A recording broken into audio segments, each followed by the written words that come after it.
Okay, back again. I had to stop in and get some. So I'm yawning so much, so I had to go get an energy drink. Oh, maybe I can get a sponsorship. Monster.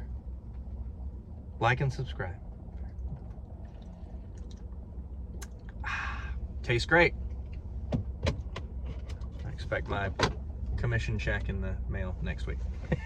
So, anyway, I kind of forgot what I was talking about now, but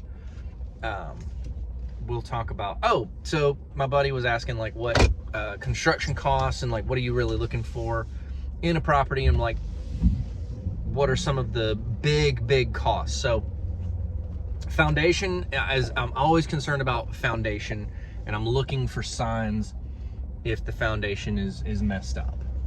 And that's the big one. The next two is roof. That's an HVAC. Those are your next two real big expenses.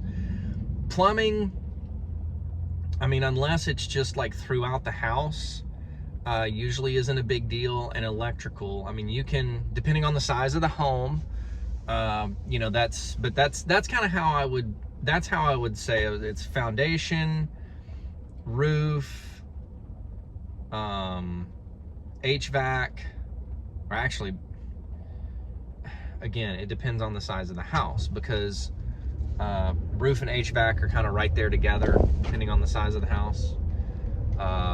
Plumbing, and then electrical. Because honestly, at the end of the day, if it's electrical, I can go fix it. I'm not an electrician, but I know a lot about electricity and the wiring and all that kind of stuff.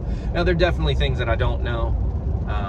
I wouldn't try to put in a panel myself. I wouldn't try to reroute. But as far as like switches and things like that, like that's simple, and that's more or less what you're kind of looking at anyway.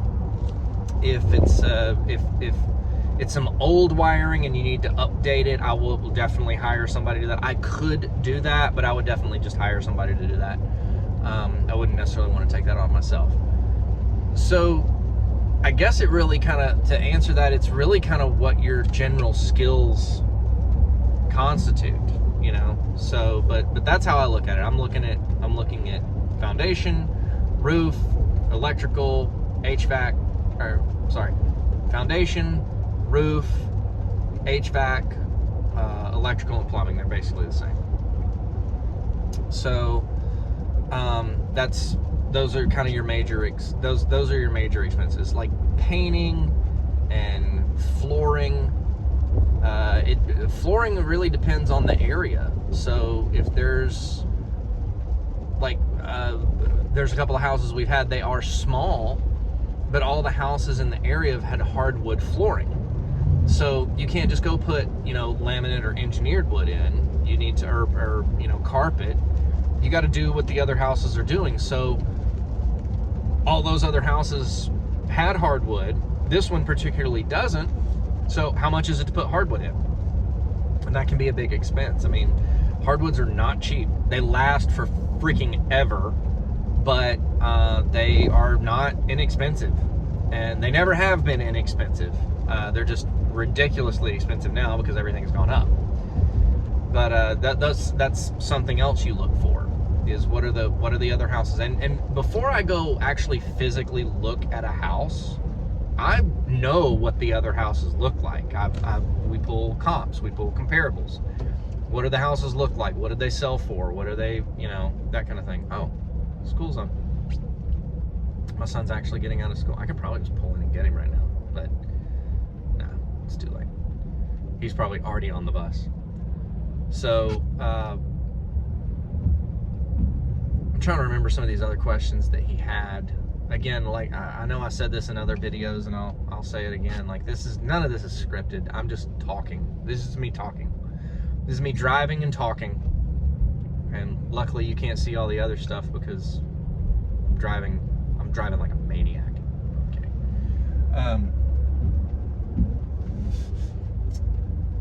I think he was asking me about comps and like what am I looking for comps. So you'll want to, personally, I freaking hate pulling comps. I hate doing it because that's an art. It's an art all in itself. And realtors do this all the time, and they have systems now. And the difference is, the difference between a good realtor and a bad realtor. A good realtor will go in and put search parameters, and they will actually look at houses in this area. Bad realtors will go to like an automated system and put in the address, and it will pull comps and what an estimated value is. The thing is that stuff's not accurate because it's not taking in the nuances that houses have. If it's in a subdivision and it's what we call cookie cutter homes, not being derogatory towards these homes, but they're, you know, in any given subdivision, there's like 3 or 4 different house plans, but they're all basically the same. You know, some might be a 3-2, some might be a 4-3, but they're all kind of laid out very similar, and they all kind of have the same kind of features. So what a realtor will do, if they're good, is they will go in and they will look at these houses and they will pull stuff that is very, very similar and some outliers. What a bad realtor will do, or a not great realtor will do, is they'll put it in that automated system and it'll spit something out real quick.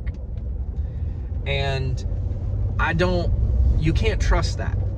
You can't trust that because there's those little nuances that it misses, and no two houses are built the same, unless it's in those cookie cutter subdivisions, and that's when it comes into play. But even still, there can still be slight differences of why, and so I don't like that. So the realtors that I deal with, they don't do that. They don't put it in the system and it just spits out something. It's like we look in detail and we have the best educated guess of what this is going to look like on the back end. As far as doing comps, you know, you start small and you go out, you know, because maybe there were 5 or 6 houses that sold within a half mile, and if there weren't, you want to get at least 5. You want to try to have like 5 good comps. Sometimes you get in areas that there's only 3, you know, and that's the best you can do. You know, and then sometimes there'll be an area and there's 17. You know, there's just a hot market and everything's selling and everything's good. You want to get at least 5 good ones. And you don't necessarily want to cherry pick. Okay? You don't. When you go to sell, yes, you want to try and use the highest and best comps. But when you go to buy, you want to use the bottom, because you need to be conservative on this. Up here is wishes and hopes, and here is worst case scenario. You need to be somewhere in between there. So you need to know where your ceiling is, and you need to know where your floor is. Okay? Because if you're buying at the floor and then you have to do rehab on top of that, you're going to lose money. You're in a higher percentage chance. I'm saying this wrong. Your risk is higher that you will lose money because you're buying it at what it might sell for, worst case scenario, fixed up. So you have to look at that. So, and then sometimes there are no comps. Maybe let's say you have the only 3-1 in the area. Okay, so that you've got the only 3-1, and then a 3-2, a 3-bedroom, 2-bathroom for very similar square footage sold for, let's just say it sold for $375. Okay, I'm just throwing numbers out there, but and these are kind of more Nashville numbers, but let's say a 3-2 in this area sold for $375. Well, this is a 3-1. Okay, so we kind of know that the 3-2 might be the ceiling. It probably won't sell for more than that, and especially if there are 3-2s that are smaller. Okay, and the availability of those.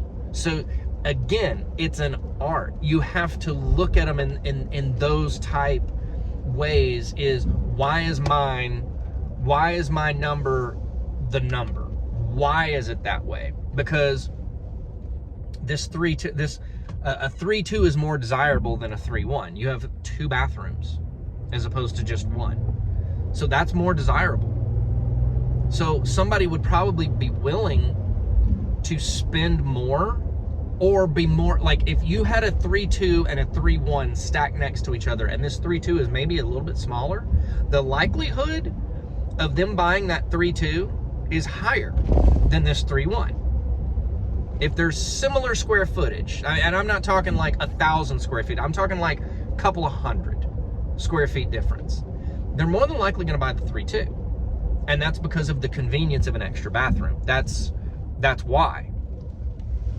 But then again, you know, there's other factors in, like maybe the 3-1 is on 20 acres or something. Well, that's a no-brainer. They're gonna, you know, maybe it's somebody that wants a lot of land. But then again, maybe it's somebody that they've never touched a lawnmower in their life and they're afraid of that. So you've got to look at those things. But that's kind of the way it ranks up. Is a 4-2 is not the same as a 3-2. A 3-2 is not the same as a 3-1, and so you have to kind of differentiate. But what we've done, and what I've done in the past is, okay, you know, there's a 4-2 and it sold for X, and there's a 3-1 that sold for X, and I have a 3-2, and so it's going to be in that middle.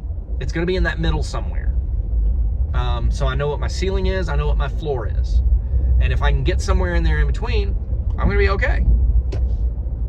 So I hope that makes sense. Again, a lot of this, it is data crunching, it is number crunching, but there is an art to it too. There is art to it. It's not a hard science, you know. It's just because there's little nuances of why people buy stuff that they buy and the way that they buy. So, but anyway, I'm getting ready to pull in here. That's it's kind of drawing an end to this video. And hopefully somebody gets something out of this, these little tips that I'm throwing out there. Hopefully you get a little gem every now and then. And we'll just kind of see what the future holds. If there's any questions you can think of, please put them in the comments section. You know, like, subscribe to the video. That way I can kind of keep doing this stuff. And, you know, list your questions. I will do my best to answer them. And hope to talk to you guys again soon. Bye.